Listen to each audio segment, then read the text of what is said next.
from a doctor. I've had the pleasure and the privilege to have listened to her before, and has really touched our hearts with her experience. I'd say no more, she'll tell you all about it herself. We move on to a lateral aspect of our work. We don't think about these things generally, and it's an opportunity to take stock of what other things we can do and learn about how to help our patients, and why not how to help ourselves. The afternoon we bring sorry, my phone seems to be going crazy, and I'm going to and I can't stop it.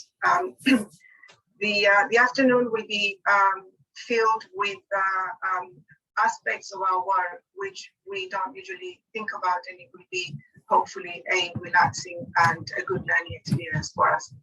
And by the end of the day, we will have the experience that has already taken place of our program that we are trying to set off, which is the development of the Leadership Apprentice program.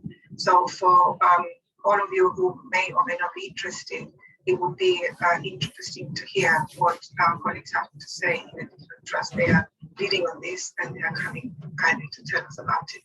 So that's kind of the overall view of the day for us. A few sort of housekeeping aspects of it. I've just had one. Phones, please, if you can put them on mute. We will be recording the session once it starts, so be aware of that.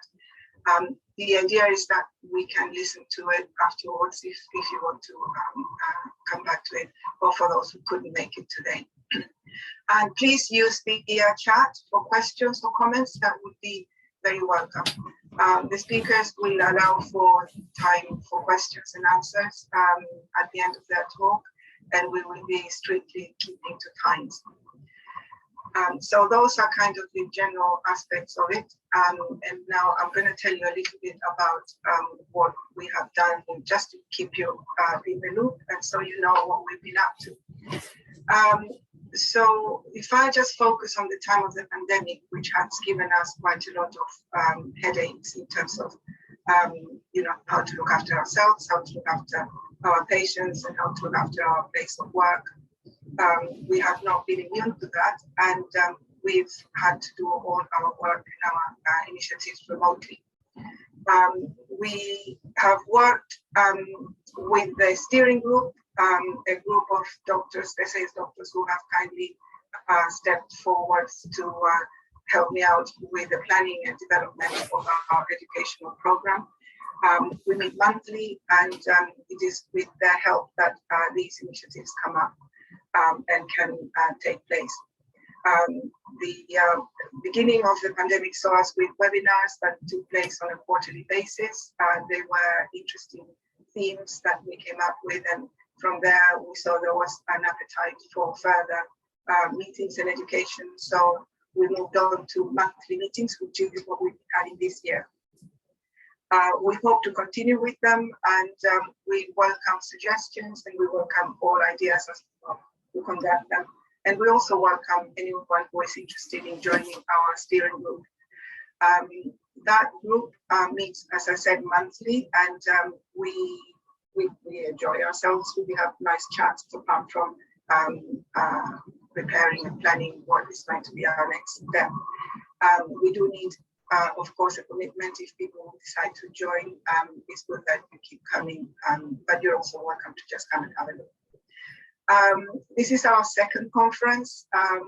We thought long and hard about what we would be focusing it on, and we decided to call it New Beginnings, as it is a little bit the end of the pandemic, as well as a new start for us in terms of what our plans are and what we have been doing. So we thought we'd call it that, and hopefully with these new beginnings we'll have more participation and more involvement of the SAS doctors with the steering group and the rest of us. Watch the space for the year. We'll have more activities, but we are, again, as I said before, really keen that you participate and join us for whatever suits you, whatever you want to bring up. We very much welcome active participation of your knowledge. We know that as doctors, you have had to train hard, you have had to study, you have had to practice, you have had to do all sorts of things apart from your running your daily lives. And from that, you have all experience and you have all knowledge.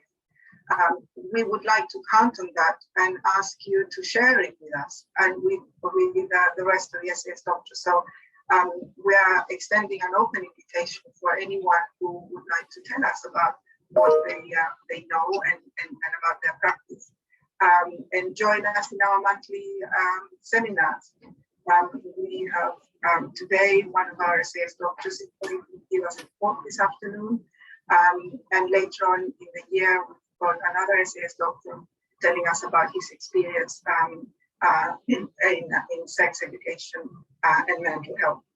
And it is nice to see that, you know, although this group is not really well recognized in general terms, and we have to fight for our space, it is also nice to open the doors for those who really want to take a little bit more of a forward step in joining up the groups that are interested in research, academia, QI, medical management, medical education, whatever your interests are, or any special interest that you may have in your day-to-day work. We are inviting you all to think about the Leadership Apprentice Program. We will hear a little bit more detail as to how it has run in the different trusts later on. We don't have many spaces, but we have some interest. We have funding from Health Education England to or develop programs of education for our group. So, you know, any interest will fuel the request for funding for further programs and stuff. So please, you know, keep it in mind and come forward. And I think for the future, we will, or we're hoping to continue our monthly program of education and development. We are hoping to continue as well our year conference. We have not separated, but just added a day to the joint sexual health and mental health day that Dr. Lewis Lau organizes, and that is usually very successful. So we continue for next year with this double program, and hopefully it will now continue to be a success. We are very, very happy to receive new ideas and see how we can take this movement of the SAS doctors going forwards. And with that, I really don't have much more to add or to say. So back to the housekeeping. Please make sure your phones are on mute. We will be recording the session. They will be accessible afterwards, and they will be facilitated to you by Titilayo. Now, I have to say as well that the work that we do is strongly, very strongly supported by Titilayo Akintoye. I can't really thank her enough for all the support she gives us. And that also she is very, very committed to our group. So, you know, she's a great, great ally. So with that in mind and put on the table, I think I haven't got much more to say. And if there are any questions, very, very briefly and very quickly. Okay, just raise your hands. So with that, without more ado, will pass you over to Anne. Anne, are you ready to have the floor?